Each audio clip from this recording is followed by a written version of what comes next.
everybody, welcome back to the channel. It's time for another Infernal Intercourse now that we've had the first half of season 5 get dropped on Netflix. So it's me again with Pastor Brian, and we'll be discussing the first episode of the first half of season 5. So, opening thoughts, Brian?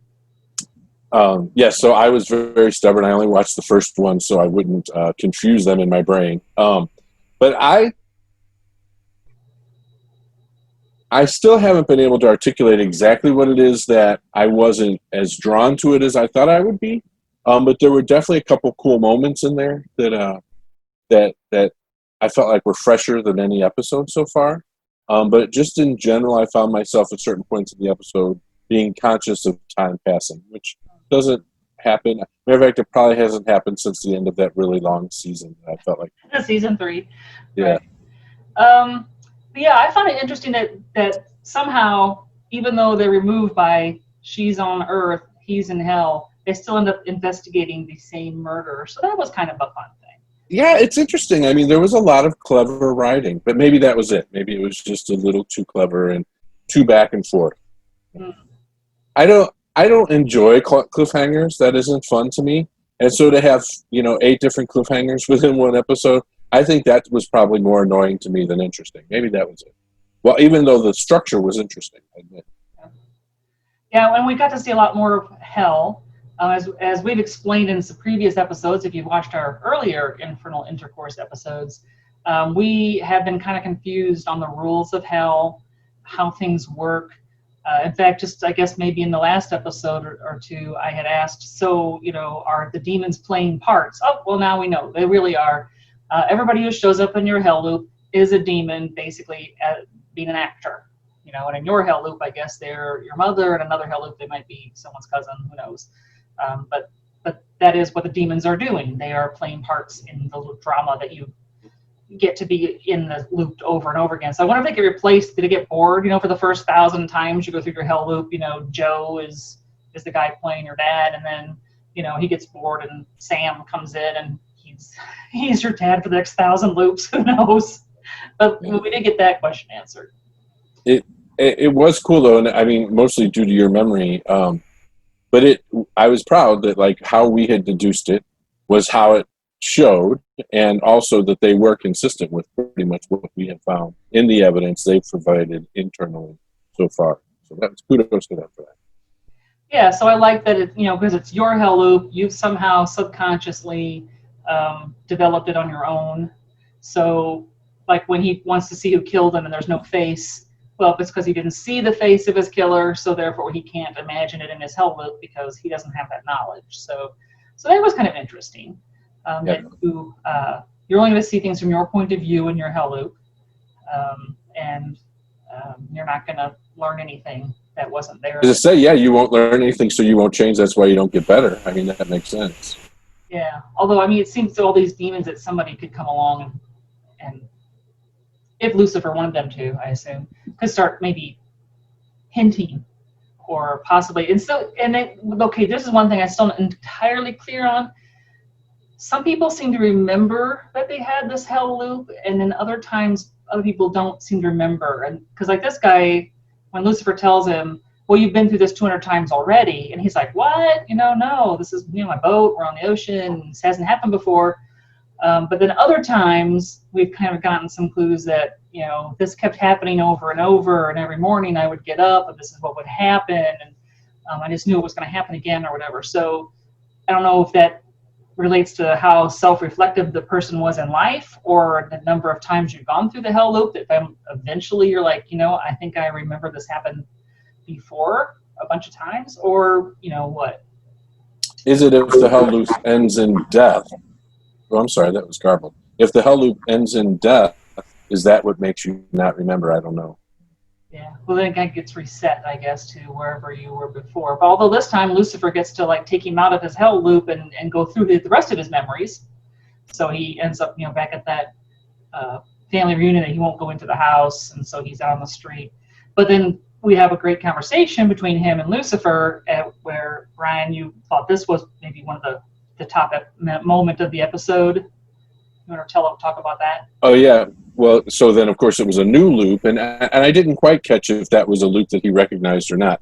But nonetheless, I mean, he remembered it from his life certainly, and as he described it, I wasn't catching when Lucifer was kept explaining and almost like apologizing, really like playing apologetics for it. Not really apologizing, but I mean, like you could tell Lucifer was being affected, but I didn't catch that until he said to Lucifer, "Is this my hell loop or yours?"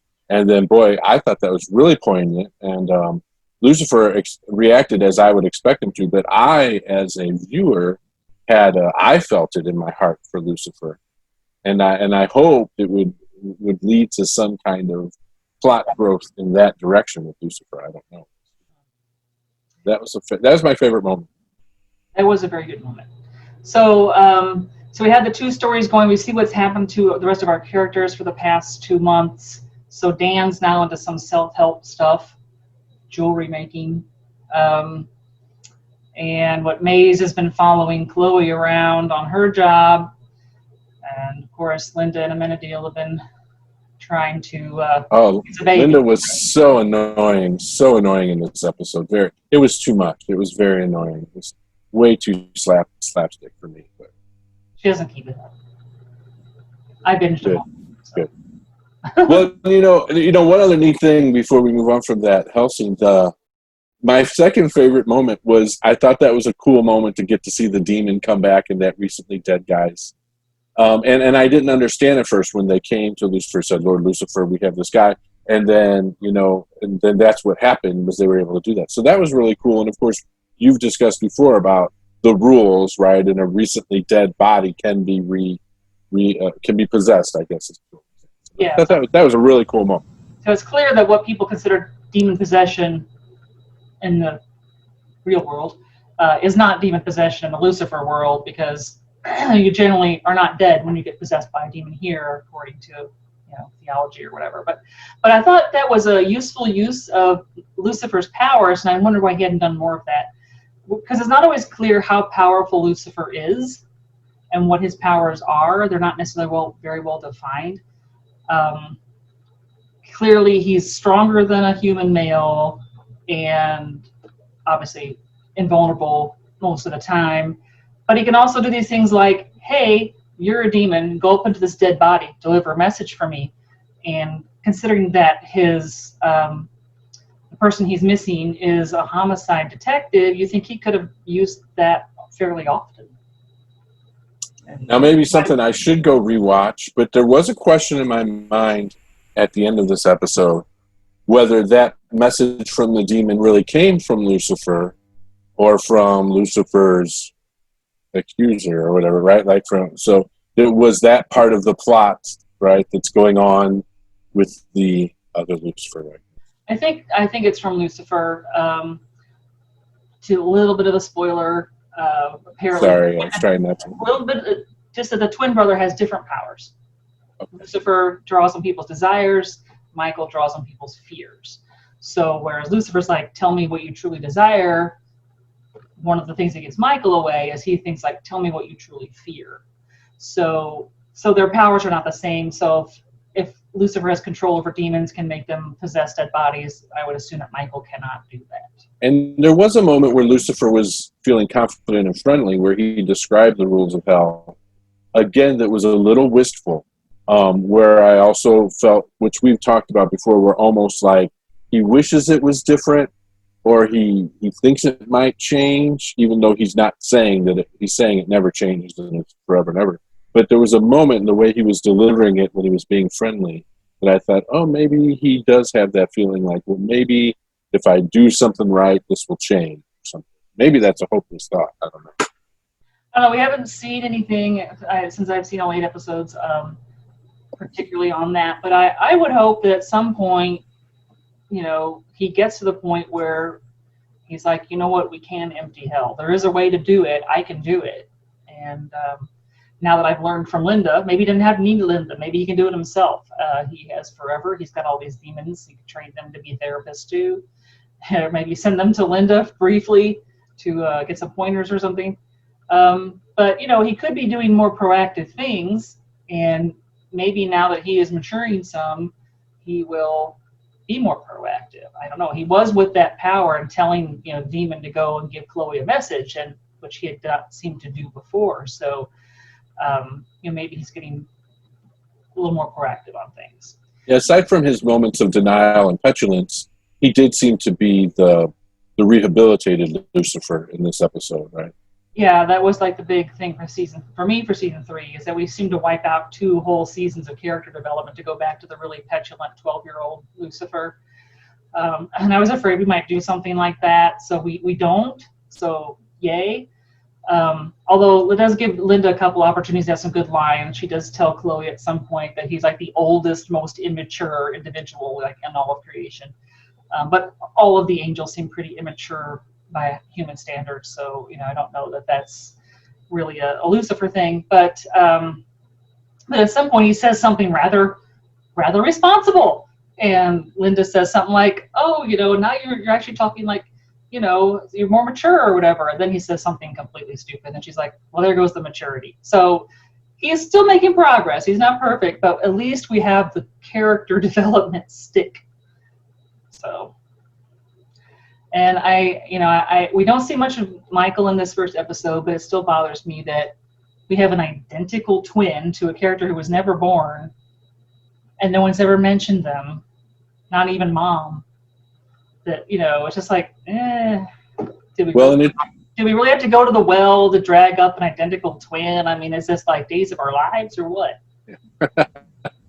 Well, and it's hard for me because there's such a developed mythology about Michael the Archangel.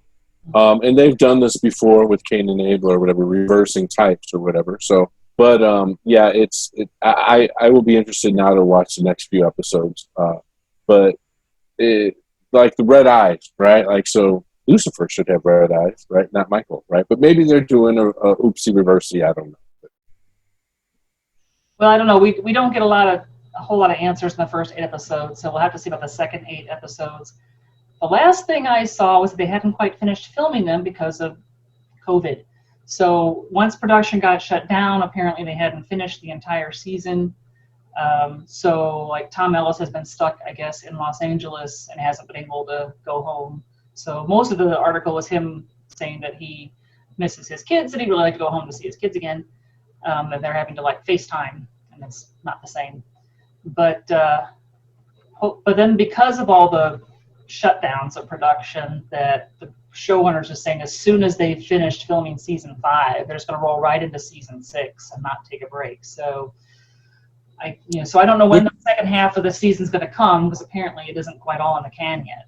That makes sense why they announced that. So I mean, they'll have the plan to just knock it out. That's good. Another interesting development, I always like, and I forget her name, but I just love the forensic site. Yeah, I always love her little side plot stories, and of course I love now that she's got this tall, handsome hottie that she, you saw that little glimpse of her. She said, "I'm not going to go for the bad boys. I'm not going to go for the bad boys." I think that may develop. Well, you've watched, so does that develop, or is that just from that episode? Well, she eventually, she doesn't stick with that guy too long. That was a drug dealer guy, right, with the tattoo. Yeah. So yeah. Penis, which I just can't imagine. I don't have one of those, but I can't imagine what I'm needing at my kid. But she does find a guy later. They end up at a Star Trek convention. They both speak Klingon. Okay, that's cool. That's where I want her to meet. Yeah. So hopefully, at some point, it might be the second half of the season, or maybe season 6. Maybe Ella will get a more permanent, significant other. Who knows? But they keep promising someone's going to die in season 5, and it didn't happen in the first 8 episodes. I guess I'll just spoil that. So who knows who's going to end up dead if they're actually. And as you know, I always hold out hope for my boy Dan. Although I wouldn't put Dan with Ella, but he may. But he's a catch. He just needs to call me, and I'll help him straighten out a little bit. So he has a little bit of character development, but I do feel most of the time that Dan feels like the character that's most expendable. He seems to have the least to do. Yeah. He starts off as a foil for Chloe, and then when Lucifer shows up, then he's a foil for both of them. but we've moved ahead now 5 seasons, and they're divorced, and they basically settled everything between themselves. So character-wise, he doesn't seem to have a lot to do, but he does have some things to do in the first 8 episodes. So. I liked how when he appeared with his daughter, like there was none of this angst. There was no tension between him and the daughter. There was no tension between him and his ex. All that, I liked that. Again, because I want to see his character develop. And what's interesting is, I guess besides being attractive to me, he's very much like so many guys I know, with this constant pendulum swing, jumping in, like overdoing it, no matter what he's focusing on. Like that is, I know a ton of guys like that, especially guys who come through recovery and things like that. They kind of replace that with just obsessing on other things. And so I find his character interesting, but you're right, in this platform, he is the most tangential. I started watching season 1 again briefly last week. Todd and I watched a few of them, and reminded me that my second favorite character has been Trixie. We don't see her a lot in these, and I don't know that she was, she did a whole lot. She did in one particular episode, has some things to do, but I'm thinking that maybe a teenager isn't maybe not as easy to write for. Maybe they don't know what to do with her. When she was 7, it was different, right? And she could say more funny and innocent things. And it was clear she loved Lucifer just in sort of childlike innocence way. And he didn't know what to do with her.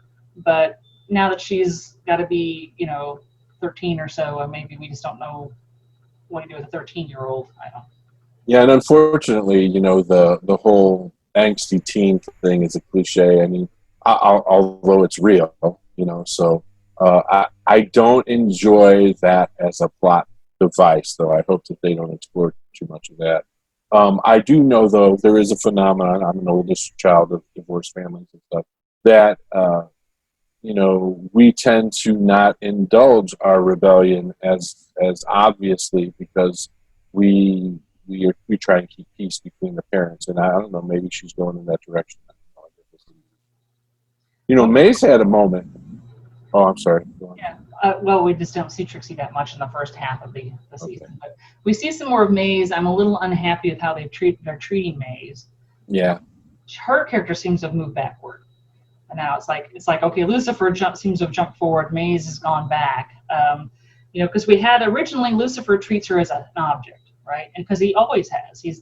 He's got these demons that are basically, they don't use the word, but they're kind of like his slaves. I mean, they have to do what he says. They don't seem to have an option, because God somehow put them in hell so that whatever angel he sends down to run hell has these people to obey him or her. They rebelled when he stopped ordering them around. So they really want and apparently need a God-directed king. So she started out that way, so you could see why he treats her as an object originally. He dismisses her as someone who's just not important to him, but not important to know like her thoughts and her feelings and that kind of stuff. But toward the end of season 2, then he starts to realize, when they have that fight in the street, then they go see Linda, and Linda's like, well, maybe you hurt her feelings. And he's like, no, and then he realizes he actually did hurt her feelings, and he actually apologizes to her. And he starts to kind of see her as a person instead of some kind of underling that has no individual life apart from him. And but now we've kind of gone back. Now he seems to have matured in other ways, but he's now treating her more like a thing again. But then it seems like she is also acting more like a thing and less of a person. And so I'm a little unhappy on the Mazikeen character development for this half of the season. But maybe they're setting something up that'll be really cool. I don't know. That moment with Chloe, it was very vulnerable and relatable, and especially with the kind of rebound kind of feelings, right, and mistaking those feelings and all. I thought that was a good moment. That was another moment I enjoyed. Yeah. So I hope Maze gets some really cool moments in the second half of the season. All right. Give her a girlfriend back. Let her be happy. It's coming back. That was one of those things they said that we're going to get God, we're going to get Eve, so we're going to get. I think episode 3 is the black and white episode. We're supposed to get a musical episode, but it didn't happen this half, so it must be in the second half of the season.